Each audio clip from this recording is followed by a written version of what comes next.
Bonjour à toutes et à tous. Bienvenue sur le stand de la Métropole de Lyon pour cette nouvelle table ronde sur la transformation des filières industrielles. Donc l'industrie sur le territoire de la métropole, sont des filières très importantes pour nous, parce que c'est plus de 75 000 emplois et qui représentent plus de 6 500 entreprises sur notre territoire. Donc ces entreprises, elles font face à un grand nombre de défis et notamment celui de la transition écologique. Et bien entendu, au quotidien, l'objectif est donc pour ces entreprises de limiter l'impact et leur empreinte environnementale tout en optimisant leur performance.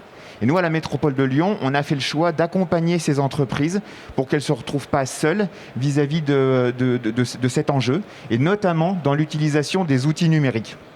Et donc, depuis de nombreuses années, on accompagne et on bénéficie du soutien donc, de deux structures, Numérique Entreprise, anciennement Espace Numérique Entreprise, qui accompagne la transformation des digitales des entreprises, notamment des entreprises industrielles, d'une part, et puis la Ruche Industrielle, qui propose un accompagnement collectif pour la transformation des entreprises et donc qui diffuse sur l'ensemble de la transformation des filières. On aura la chance aujourd'hui d'avoir un certain nombre de témoignages sur ces filières, donc notamment par la société Blyde dans le domaine du transport et de la mobilité, de la société Alliance Machine Textile qui nous parlera de la transformation de sa société au profit de la performance de la filière textile. Et puis le groupe Volvo Renault Trucks sur l'utilisation de différentes technologies numériques pour l'industrie 4.0.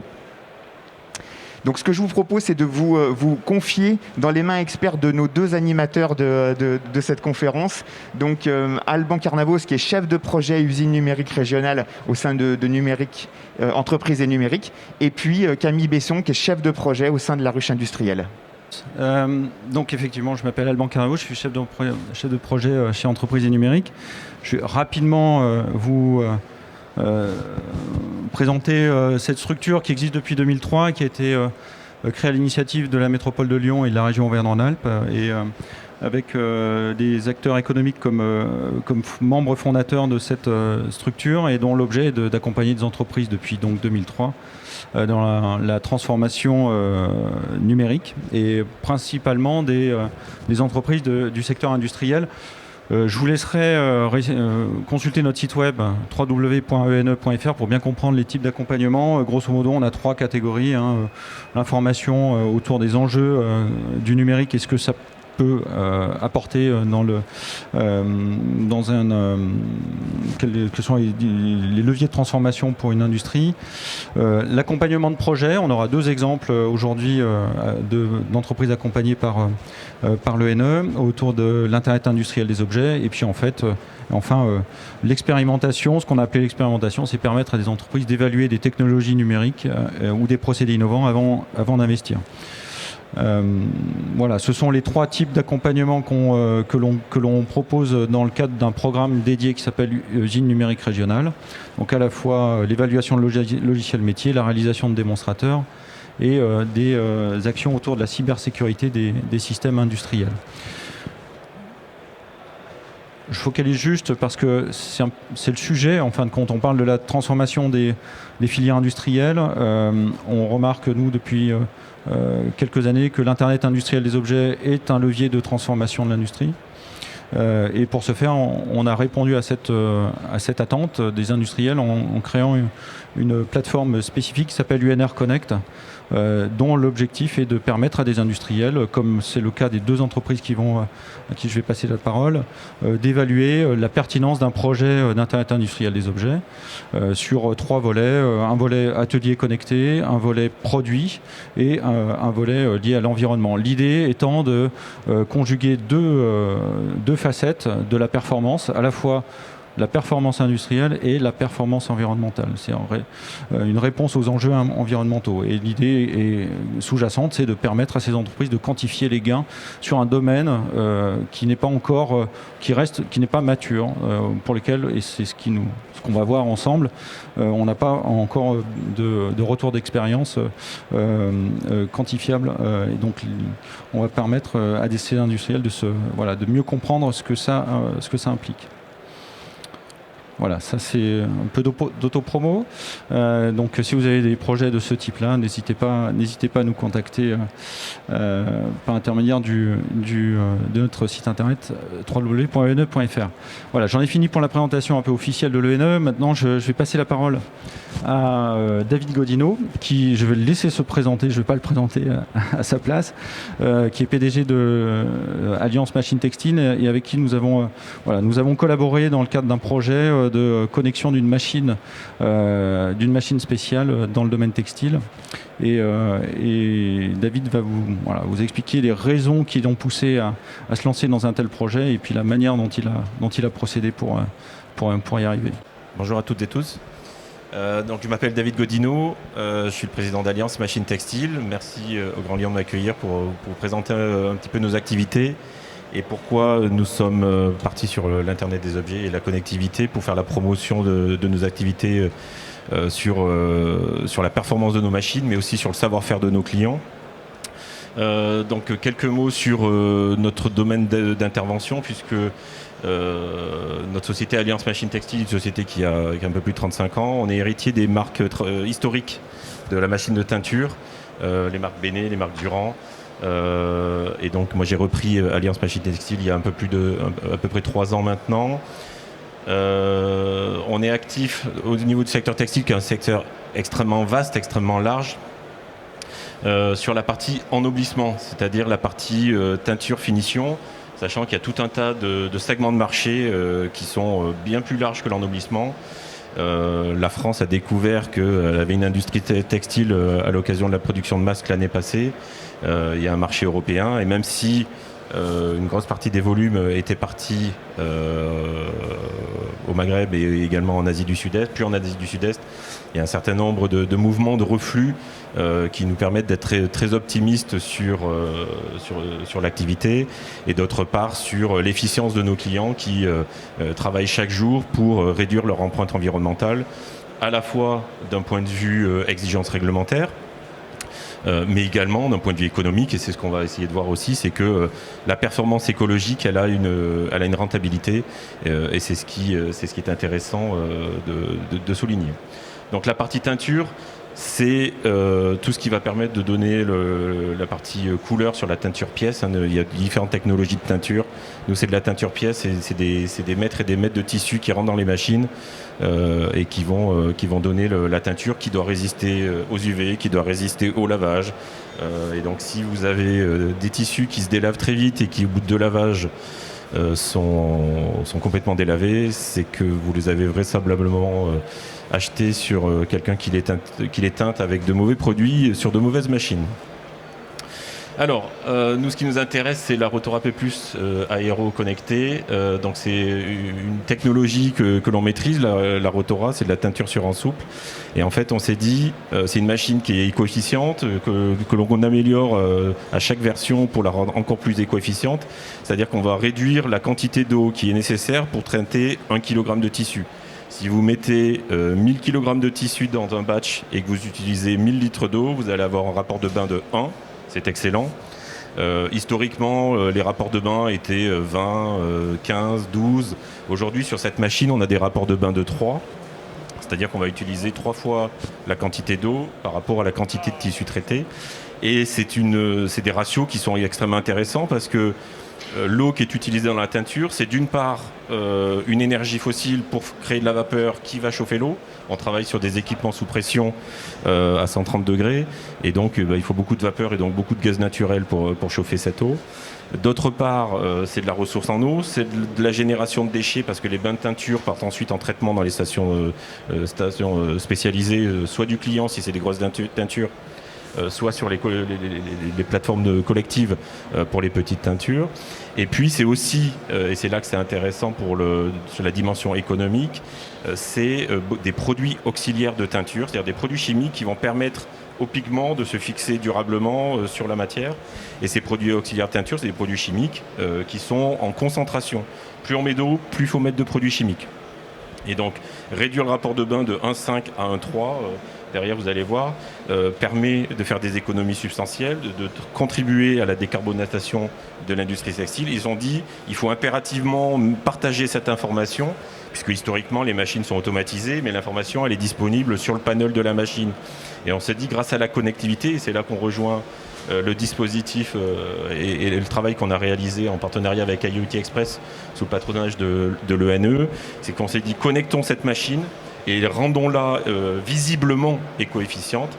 Et donc lorsque la première version va être mise en œuvre en novembre dans la région, on va disposer en temps réel de l'information du rapport de bain et des économies d'énergie. Et donc on va pouvoir faire la promotion de l'éco-efficience de l'activité de notre client. Il va pouvoir s'en servir également d'un point de vue commercial pour conquérir des donneurs d'ordre qui vont vouloir travailler avec lui parce qu'il s'est équipé de machines éco-efficientes.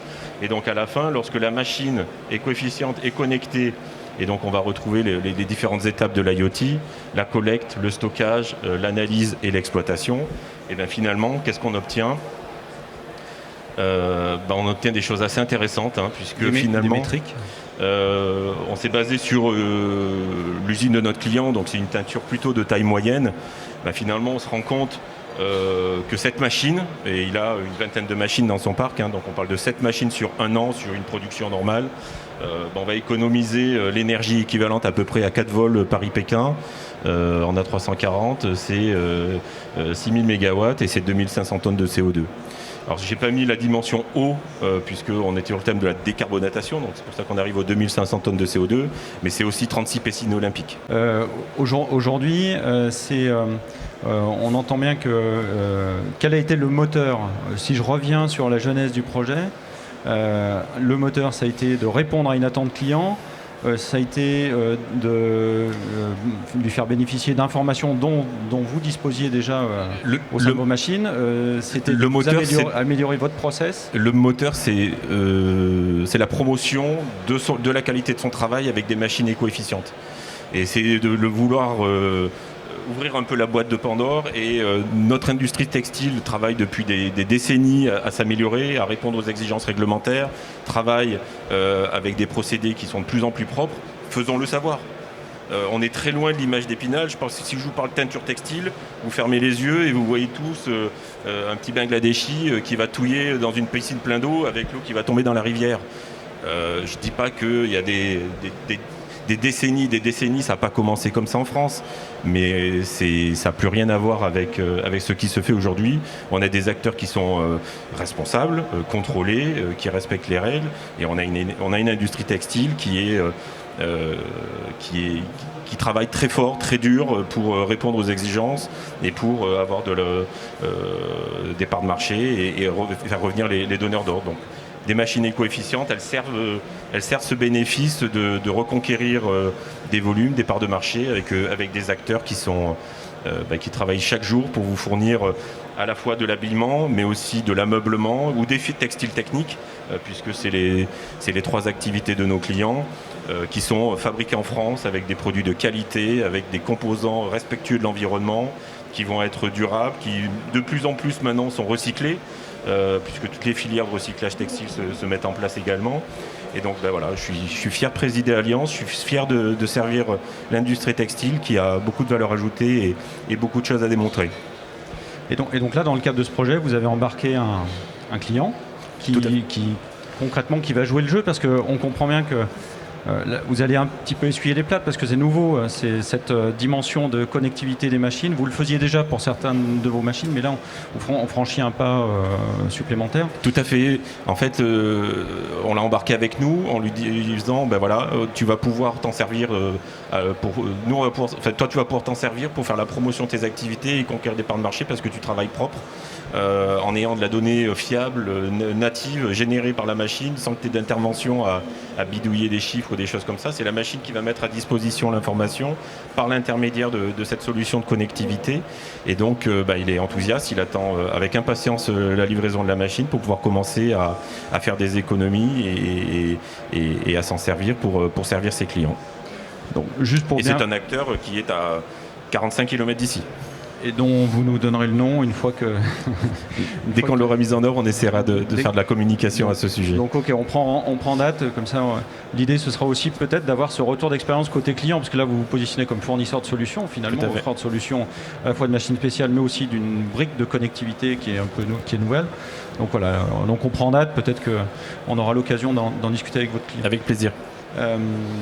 Le délai de mise en œuvre d'un projet de ce type-là, c'est-à-dire connecter une machine, l'instrumenter, c'est quoi? C'est 1 an, 6 mois, non, 15 jours? Le délai de mise en œuvre de la machine est plus long que le délai de mise en œuvre de la connectivité, puisque on a travaillé à concevoir la collecte des informations, quelles informations de la machine on va vouloir manipuler, comment on va les mettre en forme et comment on va vouloir délivrer le message. C'est un travail qu'on a mené sur le début de l'été, donc on a commencé au mois de mai et on a terminé juste avant notre fermeture d'été début avril.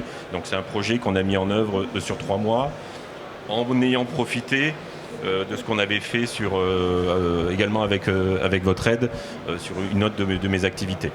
Donc 3 mois, c'est certainement un peu plus court que la réalité pour une première expérience, mais c'est des processus qui sont plutôt rapides et puis avec un soutien de votre part qui est très efficace. Donc du coup, ça aide à être rythmé et puis à avancer, puisque sans vous, ça aurait été certainement beaucoup plus long, beaucoup plus difficile.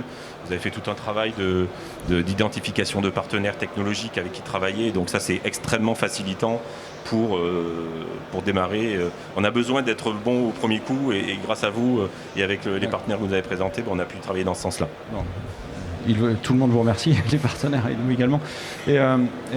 D'accord, très bien. Je ne sais pas où on en est au niveau du timing, peut-être qu'on est peut-être juste. Il y a peut-être un sujet qu'on n'a peut-être pas abordé, mais c'est qu'on abordera certainement, et puis vous aurez l'occasion d'en reparler, qui est l'amélioration de vos process, c'est-à-dire en termes de maintenance. Oui. Est-ce que vous pouvez juste l'aborder? Est-ce que ça fait partie de ce projet-là ou... Alors ça fait partie parce que technologiquement, pour pouvoir connecter la donnée, il faut un composant qui permet d'accéder à la machine et à ces données via de la télémaintenance. Et donc comme on a des ambitions plus grandes d'exportation, ce module de télémaintenance va aussi nous permettre de pouvoir se connecter à distance et de pouvoir apporter un meilleur service en termes de diagnostic lorsque un client rencontre une difficulté, pour l'aider à poser le diagnostic et à lui proposer les pièces de rechange le cas échéant dans des délais beaucoup plus courts que si on était obligé soit d'interagir 10 fois par mail, par téléphone ou éventuellement d'aller le voir. D'éviter des déplacements aussi. C'est un effet de bord. C'est un effet induit que l'on recherchait également parce que c'était une source de motivation pour nous de mettre en place cette solution de télémaintenance qui sont plus matures et plus, on va dire, plus communément admises aujourd'hui sur nos marchés que la partie connectivité. Mais finalement, on utilise les mêmes composants pour faire les deux. Et donc, c'est tant mieux. Parfait. Il y aura certainement des questions. S'il y a des questions, on les basculera à la fin. David, je vais juste te demander de te décaler. On va passer la parole à Damien Gambet, qui va également se présenter, PDG de la société Blide. Bonjour à tous. Donc oui, Damien Gambet, je suis président de la société Blide. En attendant que les slides arrivent, je vais meubler un petit peu. Donc voilà, Blide. Donc j'ai créé Blide en 2015 autour d'un concept qui était celui de développer avec un partenaire industriel français qui est le groupe Gossan, qui se situe dans l'est de la France, un tracteur de parc électrique. Alors en quelques mots, un tracteur de parc électrique, c'est un engin de manutention qui cherche à déplacer sur les bases logistiques ou les gros sites industriels les remorques, les containers, pour optimiser, on va dire, tout ce qui est chargement, déchargement de ces mêmes remorques sur ces bases logistiques. La particularité de l'engin qu'on a développé, c'est que ce produit-là, enfin ce type de produit d'engin de manutention existe depuis des décennies, mais c'était des engins qui étaient motorisés par des moteurs diesel, d'accord ? Et la particularité de ces engins, c'est qu'il est 100% électrique. Donc ça, c'est la principale innovation. J'en profite pour vous dire en avant-première qu'on va lancer la version hydrogène à la fin de ce mois de septembre. Donc le cœur du concept, c'était de développer un engin 100% électrique pour participer à cette notion un petit peu de transition énergétique et d'éco-responsabilité, parce qu'en fait, les principaux acteurs qui sont nos clients, c'est les grands de la distribution, les grands de l'industrie, les grands de la logistique et du transport, et ils sont forcément très en attente sur des innovations technologiques qui leur permettent de réduire la consommation de CO2 dans leur usage au quotidien. Donc ce produit 100% électrique correspond parfaitement à ce niveau d'attente. Quand on a développé ce produit, on avait 3 axes. C'est les 3 bulles que vous voyez là sur la droite. On s'était dit, à minima, quand on a défini le cahier des charges, il fallait qu'on soit capable d'apporter le même niveau de performance industrielle. C'est-à-dire que finalement, si on apporte une innovation technologique sur le marché, mais que le produit est moins performant, on n'a aucune chance de développer ce produit sur le marché. Ensuite, on s'est dit, il fallait absolument qu'il y ait, à minima, encore une fois, le même niveau de performance économique. C'est-à-dire, je fais souvent le parallèle avec le bio. Tout le monde est d'accord pour se dire, ça a du sens de manger bio, ça a du sens de manger autrement, mais si ça coûte 30% plus cher, finalement, il y a beaucoup moins de personnes qui sont prêtes à le faire. Ben là, c'est la même chose. Donc, on s'est dit, il fallait absolument qu'on arrive à tangenter vers le même niveau de performance économique. Et puis, enfin, la dernière bulle, c'est la performance environnementale. En fait, quand j'ai développé le projet, j'avais à l'esprit que l'enjeu environnemental allait être de plus en plus prégnant dans les prises de décision de ces grosses organisations. D'accord ? Et je ferai le lien tout à l'heure avec la dimension technologique. Donc ça, c'est vraiment à l'origine du projet quand on a sorti le produit. Ensuite, quelques mots sur le slide d'après sur les performances de notre produit. La première caractéristique, c'est qu'on a conçu 100% ce produit autour de la technologie électrique. C'est-à-dire que ce n'est pas un rétrofit d'un véhicule diesel sur lequel on a équipé un moteur électrique. C'est vraiment un produit qu'on a pensé comme un véhicule électrique. D'accord ? Aucune émission de CO2 à l'utilisation, une capacité de traction jusqu'à 44 tonnes. Alors le chiffre vous parle peut-être pas beaucoup, mais c'est quand même énorme de tirer des remorques jusqu'à 44 tonnes avec un moteur 100% électrique. Donc ça, c'est la performance. Après, je passerai sur les autres points qui sont peut-être moins importants. Quelques mots sur nos valeurs. La première, forcément, c'est l'innovation. Quand on décide de mettre sur le marché un camion 100% électrique et demain un camion hybride hydrogène électrique, il y a forcément une dimension d'innovation. Puis on verra que c'est le sujet qui nous anime aujourd'hui parce que l'innovation, elle peut se développer sous plusieurs axes. La notion d'éco-responsabilité, c'est-à-dire qu'en gros, l'innovation pour l'innovation, ça apporte pas grand-chose. On est aujourd'hui dans une tendance d'optimisation de l'éco-responsabilité. Et puis, une valeur qui est forte également, qui est celle d'accompagner nos clients. Et on verra tout à l'heure que les produits qu'on a également co-développés avec la structure IoT nous permettent d'accompagner nos clients dans l'optimisation de leurs solutions. En synthèse, en fait, nos produits ne sont pas miraculeux, c'est-à-dire un camion 100% électrique, ce n'est pas miraculeux, je le précise juste, c'est-à-dire construire, assembler un véhicule électrique, ce n'est pas plus propre que construire, assembler un véhicule diesel, d'accord ? Parce que là, c'est un vaste débat et on pourrait en parler pendant des heures. Par contre, la principale performance de ce produit, c'est qu'en fait, il y a 0 g de carbone émis pendant l'utilisation du véhicule. Donc en fait, l'idée, c'était de faire un premier pas dans cette transition. C'est-à-dire que ce n'est pas une solution parfaite. Équiper nos véhicules de batteries de lithium, c'est vraiment pas parfait encore. D'accord ? Je pense que la solution hydrogène sera meilleure dans quelques mois. Mais c'est déjà un premier pas, c'est-à-dire qu'à l'utilisation, ça évite de consommer du gasoil, j'allais dire, gratuitement ou inutilement. Juste pour situer l'utilisation de nos produits, c'est des véhicules qui ne sortent jamais d'une base logistique. C'est qu'en fait, ils restent sur un parc fermé et ils font des boucles, pour certains, 24 heures sur 24, 7 jours sur 7. D'où l'idée de se dire, là, ça avait du sens d'éviter la consommation de gasoil pour faire ça au fin fond d'une zone industrielle et de faire des ronds sur une base logistique. Voilà. Quelques mots sur nos clients qui ont la gentillesse de nous faire confiance. On a la chance de travailler avec des grosses enseignes et des grands groupes. Donc en fait, ce slide, au-delà de valoriser un petit peu nos clients, ce qui est toujours sympathique, ce slide a surtout pour objectif de faire la transition avec le thème qui nous anime aujourd'hui. C'est que ces clients-là, l'innovation et l'optimisation de la performance, c'est bien, c'est utile, mais c'est pas suffisant. C'est-à-dire qu'en fait, ces gens-là attendent autre chose. Nous, on est dans le secteur de la logistique, et aujourd'hui, la logistique, c'est un secteur sur lequel ils cherchent à optimiser tous les axes de leur logistique, pour une raison bien simple, c'est qu'à la fin, quand vous allez commander une pièce ou un produit à l'autre bout de la France ou à l'autre bout de l'Europe, finalement, ils arrivent à rentrer dans leurs frais parce qu'aujourd'hui, les utilisateurs ne sont pas prêts à payer un coût de transport inconsidéré. Donc ces gens-là sont toujours dans la recherche permanente d'optimisation. Donc notre produit contribue à ça grâce à l'optimisation de la performance environnementale. Donc c'est déjà un niveau d'optimisation. Mais avec le produit connecté qu'on a adossé à nos véhicules, pour faire simple, tous nos camions sont équipés d'un boîtier. Et ce boîtier permet de collecter les datas d'utilisation du véhicule. Ça veut dire qu'en gros, aujourd'hui, on a livré la semaine dernière le 54e véhicule. Tous les matins quand on arrive, sur mon Mac, j'ai les 54 véhicules si je le souhaite, et je peux voir le niveau d'utilisation. Éventuellement, je mets entre parenthèses, ça n'arrive jamais, mais les problèmes qu'on peut rencontrer sur certains véhicules, d'accord ? Et ça me permet surtout d'envoyer très régulièrement aux clients qui le souhaitent ces datas d'utilisation, la performance de leur véhicule, leur niveau d'utilisation, et par exemple de traduire ce niveau d'utilisation en tonnes de CO2 économisées. On voit tous qu'aujourd'hui, ces enseignes, elles communiquent très régulièrement, d'accord, sur les réseaux sociaux, sur leur site, grâce aux différents travaux qui sont réalisés au sein de leur organisation, combien de tonnes de CO2 ils arrivent à économiser par jour, par mois, par an. Pourquoi ? Parce qu'aujourd'hui, le consommateur que je suis est intéressé pour mesurer la performance de ces enseignes. Donc, nos produits, le fait qu'ils soient connectés via un boîtier, développé avec la même structure que monsieur, donc IoT, permet d'avoir cette constitution de data. D'accord ? Donc la constitution de data, c'est un premier axe. Oui, pardon. Juste, Damien, donc les 54 véhicules, vous avez livré le 54e la semaine dernière, les 54 sont aujourd'hui connectés. Absolument. Ou c'est une part du parc, la totalité est connectée. Exactement. Les 54 véhicules sont connectés, ça c'est une conviction qu'on avait. Alors on a optimisé ces boîtiers de connexion avec la structure IoT. Ils ne sont pas tous aujourd'hui équipés des mêmes boîtiers, mais on avait dès le premier véhicule livré un premier boîtier qui nous remontait des datas qui étaient un petit peu basiques. Et puis au fil du temps, on a développé ce boîtier pour optimiser les remontées. Mais tous nos véhicules sont équipés. C'est vraiment un élément essentiel et vous allez comprendre pourquoi. Parce que la première chose que permet cette connexion, c'est de remonter des datas d'utilisation. La remontée de data d'utilisation, ça permet de travailler sur plusieurs axes et notamment l'optimisation de la productivité pour nos clients.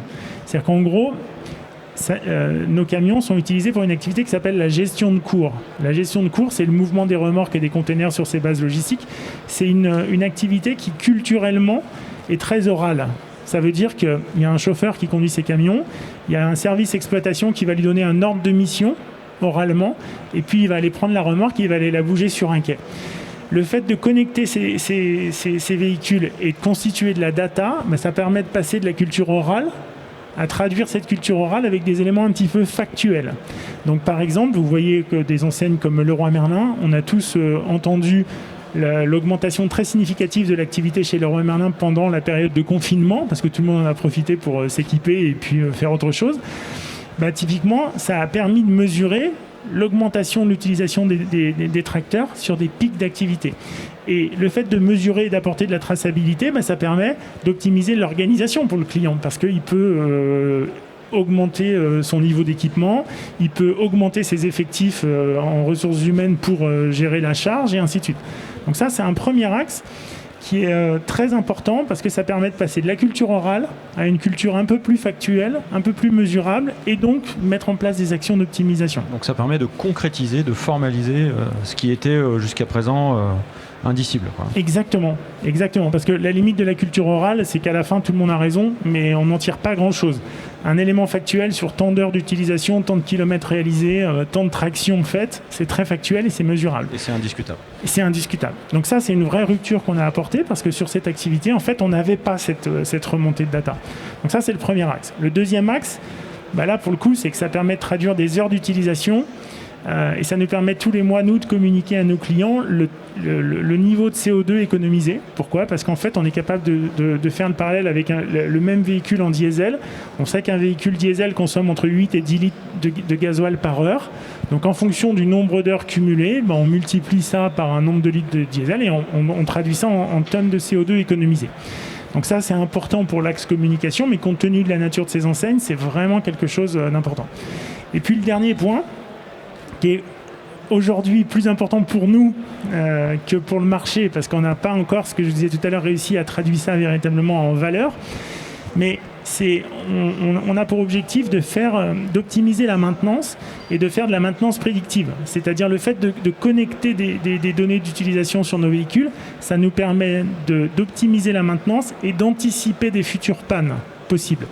L'idée que j'ai derrière la tête, et avec Guillaume d'IoT, c'est de se dire, connectons nos véhicules, branchons des capteurs sur des éléments clés du véhicule et anticipons d'éventuelles pannes dans le but de limiter l'immobilisation du véhicule. En fait, ces grosses enseignes ont tous un point commun, c'est qu'en fait, ça leur paraît impossible d'immobiliser le véhicule pendant 2 jours, 3 jours parce qu'il y a une panne.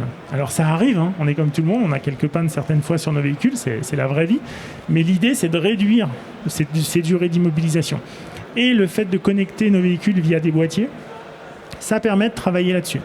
Alors, là où je vous disais que c'est un petit peu moins concret aujourd'hui pour le client, c'est qu'on est dans une phase d'innovation et de développement. Donc technologiquement, on a franchi un grand pas et on est capable de collecter ces éléments. Ce qu'on n'arrive pas encore, c'est à traduire ce dernier point en valeur pour le client. C'est-à-dire qu'il a le sentiment que ça nous concerne encore un peu plus, nous, industriels, que lui, client utilisateur. Donc ça, c'est l'enjeu de demain. Ouais, donc les perspectives, c'est d'accumuler de plus en plus de données, enfin de la traiter, de capter, d'avoir de plus en plus d'expérience pour pouvoir concrètement le monétiser et puis peut-être changer de modèle économique actuel en se basant sur la donnée d'usage, sur les bénéfices générés par cette donnée. Exactement. En fait, la force de la data, elle se mesure à moyen et à long terme. C'est-à-dire qu'au démarrage, en fait, on commence à collecter de la data, mais finalement, comme on n'a pas d'effet de comparaison, elle est assez pauvre, cette data. Vous investissez à perte quelque part. Voilà, quelque part, pendant quelques mois, on investit à perte. Par contre, on part du principe que ça fait partie de notre rôle de pas simplement poser un produit sur le marché, même s'il est très innovant, même si c'est déjà une rupture qui nous paraît importante, mais c'est surtout de raisonner solutions et solutions d'optimisation pour nos clients. Donc en fait, on est en train, à notre humble niveau, on est en train de faire évoluer aussi les pratiques du métier de gestion de cours. C'est-à-dire qu'on apporte quelque chose qui fait évoluer le métier, qui apporte plus de confort aux chauffeurs et qui permet de lisser les pics, d'optimiser la charge et ainsi de suite. Super. Oui, je sais pas. En fait, on verra. Pareil, même principe, on se donne rendez-vous dans 1 an, 6 mois, 1 an, 2 ans, avec plaisir. Pourquoi pas avec un de vos clients pour bien comprendre où se situe justement ce partage de la valeur entre ce qui vous apporte vous et ce que ça apporte à vos clients. Exactement, parce que ce que je peux dire en plus, c'est que comme monsieur, on a la chance d'avoir un test grandeur nature sur le dernier point que j'évoquais chez un client qui est à côté de Lyon, qui est la grosse base logistique de Conforama à Saint-Georges-d'Espéranche, sur lequel depuis 6 mois on a non seulement un boîtier connecté qui nous permet de remonter de la valeur, mais aussi une tablette à l'intérieur du véhicule qui permet de faire l'interface et d'optimiser le métier de gestion de cours. Donc on est vraiment dans cette phase un peu R&D pour se dire, est-ce qu'on arrive à faire évoluer les pratiques, est-ce qu'on arrive à faire évoluer l'usage de ce type de produit. Alors on est un peu en avance de phase parce que c'est un test grandeur nature, mais c'est un test. Le client est très content. Il nous reste juste nous à affiner l'approche un peu économique, retour sur investissement. Parfait, merci. Je t'en prie. Je vais passer la main à Camille. Donc Camille Besson, je suis chef de projet interentreprise à la Ruche Industrielle. Donc aujourd'hui, j'ai la chance d'être accompagnée par Michael Ménaud de Volvo Trucks. Et donc avec Michael, on va vous parler de maintenance et de durabilité des équipements industriels. Mais avant ça, je souhaiterais faire une courte introduction sur la Ruche Industrielle pour ceux avec qui on n'aurait pas encore eu le plaisir d'échanger sur ce salon ou auparavant. Alors, la première chose à savoir, c'est que pour nous, ça nous fait quelque chose d'être présent ici sur cette édition 2021 du Salon Global Industrie. Pourquoi ? Parce que c'est un petit peu un anniversaire pour la ruche, puisqu'on s'est lancé officiellement le 7 mars 2019, ici même. Donc on revient 2 ans et demi après, quelque part, pour vous présenter de premiers résultats concrets. Et donc à ce sujet, je tiens à remercier la Métropole qui nous donne l'occasion d'être présent à leur côté tout au long de cette semaine avec notre bande Supervision Connectée qui se retrouve juste derrière dans l'espace Pergola. Donc la ruche, pour parler un petit peu de la genèse, elle est née d'un constat qui, je pense, est partagé par toutes les personnes qui se retrouvent ici aujourd'hui. C'est que les industriels, quel que soit leur secteur d'activité, quelle que soit leur taille, aujourd'hui sont confrontés à un certain nombre de défis. Quels défis ? D'abord, l'obligation de produire de nouveaux produits, on a parlé beaucoup depuis le début de la semaine, de transition écologique, d'électromobilité par exemple. Donc tout ça va impacter fortement nos lignes de production avec une augmentation de la diversité produit. Je pense que ce n'est pas mon voisin de droite qui vous dira le contraire. À côté de ça, on note l'émergence aussi de nouveaux acteurs, souvent plus petits, plus agiles, et qui viennent nous bousculer un petit peu, nous industriels, en nous imposant des cycles d'innovation et des délais de commercialisation toujours plus courts. Et puis parallèlement à ça, on a l'industrie 4.0, et donc qui nous pousse collectivement vers une usine plus connectée, plus digitale. Et du coup, ça suppose de s'approprier ces nouvelles technologies et de préparer la montée en compétences de nos collaborateurs. Et je pense qu'on peut dire aussi que la crise sanitaire qu'on a traversée ces derniers mois, quelque part, elle a servi de caisse de résonance à tous ces phénomènes.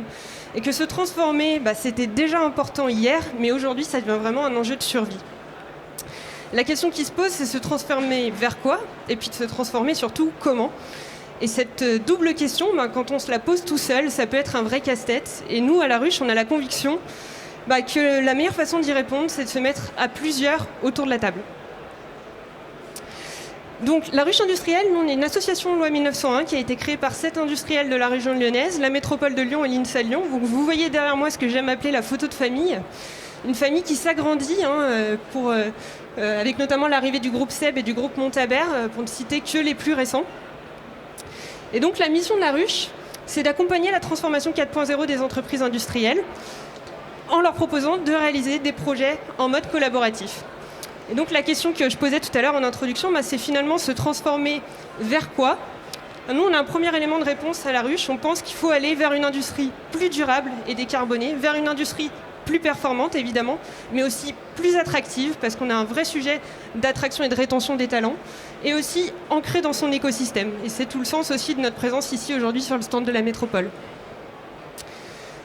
Comment, du coup, se transformer ?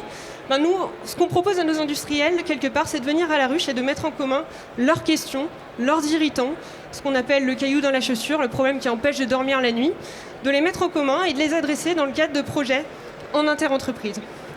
Donc vous avez vu un petit peu notre photo de famille tout à l'heure, on a la particularité de réunir des industriels qui ne sont pas directement concurrents et qui malgré tout ont les mêmes problématiques. Et donc un projet qui l'illustre assez bien, c'est notre projet Supervision Connectée. Donc, projet Supervision Connectée, pour faire une brève introduction avant de laisser la parole à Michael, c'est un projet qui à l'origine nous a été apporté par SNCF, qui venait avec une problématique, c'est comment fait-on aujourd'hui pour interconnecter des équipements industriels hétérogènes, donc en termes de marque, en termes de génération. L'objectif, c'est donc de connecter ces machines pour être en capacité de remonter de la donnée, d'un point de vue maintenance, être en capacité d'intervenir sur les équipements avant l'arrêt de production, puisqu'on sait que l'arrêt de production présente un coût non négligeable pour les industriels. Donc, Alban parlait tout à l'heure de double enjeu de performance, performance industrielle, donc on parle vraiment de performance industrielle quand on parle d'anticiper les arrêts de production, et également performance environnementale, puisque finalement le fait de pouvoir remonter des données sur nos machines, ça nous permet de mieux les connaître, de mieux comprendre leur comportement et d'être en capacité d'intervenir avant la casse d'une pièce, et donc d'augmenter la durabilité de nos lignes de production. Donc comment répondre à cette problématique ? Nous, ce qu'on s'est dit à la ruche, c'est que ce serait intéressant de créer une mini-usine. Donc vous voyez à l'écran et qu'en plus vous avez la chance de pouvoir découvrir juste derrière tout à l'heure pour les curieux qui voudraient venir nous rendre visite. Donc l'idée, c'était de construire un banc d'essai qui reproduise des cas de panne qu'on rencontre fréquemment dans les usines et de permettre à nos industriels de tester différentes solutions de capteurs, de protocoles de communication, de passerelles, d'outils de supervision et de traitement de données, justement pour pouvoir travailler, tendre vers ce qu'on appelle la maintenance prédictive. Du coup, avec moi, pour en parler, j'ai la chance d'être avec Michael. Je ne sais pas, Michael, tu veux avoir un micro ? Michael, est-ce que tu veux peut-être te présenter en quelques mots ? Oui, bonjour à tous. Donc, Michael Ménaud, je fais partie de la division Volvo Group Trucks Opération, donc la division fabrication des camions dans le groupe Volvo. Et donc, on est bien connu sur la région lyonnaise, puisqu'on sont sous la marque Renault Trucks présents ici, avec des usines sur Lyon, enfin sur Vénissieux et Saint-Priest, et bien évidemment sur Bourg-en-Bresse, mais également sur Belay et puis un petit peu à Limoges également. On a également une usine un petit peu dans le nord de la France à Blainville. Alors, ça, c'est pour le tour d'horizon géographique. De manière très simple, je suis dans la division recherche et développement technologique. Et ma mission étant de faciliter la mise en œuvre de l'industrie 4.0. Être responsable de l'industrie 4.0, c'est un terme un peu pompeux, si je peux dire. Et en fait, il faut essayer de faciliter la mise en œuvre de cette évolution technologique au sein des usines. Et c'est vraiment ce à quoi je m'attelle avec la ruche industrielle, mais également avec tous les collaborateurs du groupe Volvo dans le monde entier. Alors Michael, est-ce que tu peux nous dire en quoi la supervision connectée va nous permettre d'augmenter la durabilité de nos équipements ? Alors déjà, le terme de supervision en tant que tel, c'est pas quelque chose de nouveau. Une supervision, ça existe depuis de nombreuses années. Néanmoins, aujourd'hui, le fait de lui rajouter le terme connecté veut bien dire ce que ça veut dire. C'est-à-dire que c'est beaucoup plus facile de la mettre en œuvre. Et du coup, comme ça a déjà été dit précédemment, de venir connecter et mettre des capteurs sur nos machines, qu'elles soient récentes ou qu'elles soient relativement vieille et de pouvoir remonter des datas qu'on n'aurait pas forcément monitorées jusqu'à présent. Donc aujourd'hui, on a vraiment cette capacité au sein du groupe d'avoir pu mettre en œuvre des solutions IoT sur un certain nombre d'équipements, de récupérer des informations sur nos machines qu'on ne pouvait pas forcément récupérer sur nos différentes générations d'automates.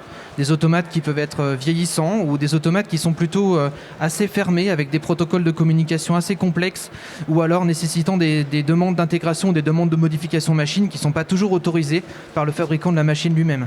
Donc c'est pour ça qu'aujourd'hui, il est beaucoup plus simple de mettre en œuvre une supervision connectée en rajoutant des capteurs sur nos équipements et en remontant ces informations sur différents types de supervision. Et c'est pour ça qu'on s'inscrit dans le projet de la supervision connectée à la ruche industrielle, pour mieux comprendre qu'est-ce qu'on peut faire de manière concrète. Alors du coup, ce que tu décris, Michael, moi, c'est un discours que j'ai déjà entendu dans la bouche d'autres industriels, évidemment membres de la ruche. C'est un constat qui est partagé aujourd'hui par SNCF, FI, Valdez, qui sont impliqués sur ce projet de supervision connectée.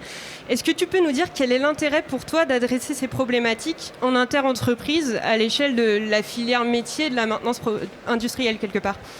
Oui, alors tout à fait. On pourrait se dire le groupe Volvo est relativement vaste, relativement présent partout dans le monde. Pourquoi est-ce que nous ne traitons pas cette question-là en interne ? Eh bien, tout simplement parce que on n'est pas seul. C'est pas parce qu'on est un grand groupe que d'autres grands groupes n'ont pas cette même problématique. Et tout l'intérêt de travailler sur les métiers de la maintenance en inter-entreprise, on va retrouver donc tous les industriels que vous avez pu voir sur la slide de présentation de Camille. Quand on en a discuté rapidement avec eux, on s'est rendu compte qu'ils avaient les mêmes questions, grand groupe ou pas. Et donc, quand on se trouve tous ensemble autour de la table en se disant qu'est-ce qu'on pourrait faire pour avoir une meilleure maintenance à l'avenir et mieux optimiser et utiliser nos équipements industriels, c'était relativement facile finalement de se dire si on avait un projet en commun et si on pouvait travailler ensemble à trouver cette solution. Et puis, il y a un autre point, c'est que je pense que tous les industriels autour de la table le savent, c'est que quand on défriche quelque chose ou quand on teste quelque chose, aujourd'hui, et on le voit bien sur le salon Global Industrie, il y a énormément de fournisseurs de solutions IoT qui sont présents. Pourquoi en choisir une par rapport à une autre ? Laquelle est-ce qu'on va tester ? Laquelle est-ce qu'on va retenir ? Qui va nous accompagner ? Et donc toutes ces questions-là, de les adresser seules, ça peut être énergivore, ça peut coûter du temps, de l'argent. Et donc de les adresser à plusieurs, c'est une force. Parce qu'on va également avoir accès des fois à des prestataires qui n'auraient pas forcément répondu présent pour venir nous voir seuls, alors que là, ils peuvent venir voir plusieurs industriels en même temps et présenter des solutions ou répondre à des problématiques très concrètes. Et les problématiques concrètes, c'est vraiment des cas d'usage. On ne part pas de quelque chose de très éloigné de la réalité. Nous, on a vraiment eu des gens qui viennent de nos usines, des techniciens de maintenance, des ingénieurs méthode maintenance dans nos secteurs, dans nos services, qui se sont déplacés et qui travaillent de manière très fréquente à la ruche industrielle pour adresser ces problématiques-là. Donc ça, c'est extrêmement important d'avoir des gens du terrain qui connaissent le sujet, qui sont capables techniquement de traiter la problématique et donc de s'interfacer avec leurs pairs dans les autres entreprises. Et puis, la maintenance industrielle, je pense que, je ne sais pas si c'est votre cas à vous, mais on a quand même de la peine à recruter aujourd'hui. On sait très bien qu'il y a une pénurie de compétences, qu'il y a une pénurie de candidats. On sait que l'industrie n'est pas forcément moteur. Alors, aujourd'hui, on n'a pas forcément cette impression-là, en étant présent sur le salon de Global Industrie. Néanmoins, il est difficile d'avoir une bonne image de l'industrie. Quand nous, on cherche à recruter des techniciens de maintenance ou des ingénieurs maintenance, eh bien, c'est pas facile. Ces métiers-là, ils n'ont pas bonne presse. Et en plus, ils évoluent très rapidement. Il y a longtemps en arrière, quand on formait des techniciens de maintenance, on formait des mécaniciens, on formait des électriciens. Et aujourd'hui, on ne peut plus dire on en a toujours besoin, bien sûr, mais on va devoir former des gens qui sont multimétiers et surtout qui ont une compréhension de comment utiliser les données. Donc la supervision connectée est extrêmement importante également pour faire monter en compétence les techniciens de maintenance que nous avons déjà au sein de nos équipes, mais également pour se permettre de se dire ah bah tiens, il faut qu'on soit très vigilant sur quand on va recruter nos futurs techniciens, comment est-ce qu'on va les faire monter en compétence, est-ce qu'ils ont déjà ces briques de connexion là, et également pousser un petit peu les écoles à inclure ces logiques de collecte de données dans leur système d'éducation. Voilà, j'ai été un petit peu plus loin que la question, mais c'était volontaire de ma part pour vraiment mettre en évidence que la maintenance est un enjeu clé de l'industrie de demain et d'aujourd'hui. Du coup, tu nous disais, travailler à plusieurs, ça nous permet finalement de tester des technologies, d'accéder à des partenariats inédits. Donc on est vraiment sur la phase amont, on va se faire une conviction sur les technologies. Et concrètement, après le projet ruche, qu'est-ce qui se passe ? Est-ce que tu peux nous donner un exemple de cas d'application concret dans une usine Volvo ? Alors oui, je vais en donner qu'un, parce qu'il y en a plusieurs, et c'est quand même ça l'importance de travailler au sein de la ruche. Je vous l'ai dit, on part de cas concrets, on part de vrais cas d'usage, de vraies problématiques, et donc quand on les adresse au sein de la ruche, on a des vraies réponses, et à la fin, on a donc des vrais projets avec des mises en œuvre relativement rapides. J'ai entendu tout à l'heure 3 mois pour mettre en œuvre une solution. On est à peu près dans ces eaux-là sur certaines parties quand c'est des situations simples. Des fois, c'est plus long, mais c'est comme ça. Un cas concret, c'est la mise en œuvre de monitoring de batteries sur des AGV. Alors les AGV, c'est ce qui, chez nous, dans nos usines qui fabriquent des moteurs, transporte les moteurs de station en station quand ils sont en cours de fabrication. Et ces AGV, bien évidemment, embarquent des batteries et on doit les recharger assez fréquemment pour qu'ils soient toujours disponibles. Alors la mise en œuvre de la supervision connectée a permis de vérifier l'état de santé des batteries, la température, le voltage, l'ampérage, etc. pour s'assurer qu'on va les recharger au bon moment.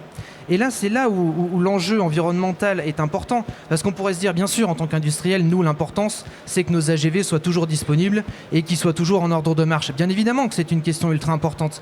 Mais le deuxième enjeu derrière ça, c'est également de recharger au bon moment l'AGV, de recharger au bon moment la batterie pour augmenter le cycle de vie de la batterie. Une batterie, elle a un nombre de cycles limité de recharge. Et si on va au-delà de ce cycle de recharge, on va réduire sa durée de vie. Donc du coup, en monitorant nos batteries, on optimise le cycle, on optimise le nombre de recharges et on optimise la durée de vie de nos AGV. Et surtout, on s'assure de leur disponibilité en permanence pour pouvoir anticiper le remplacement des batteries quand elles ne sont plus utilisables et du coup intervenir en amont.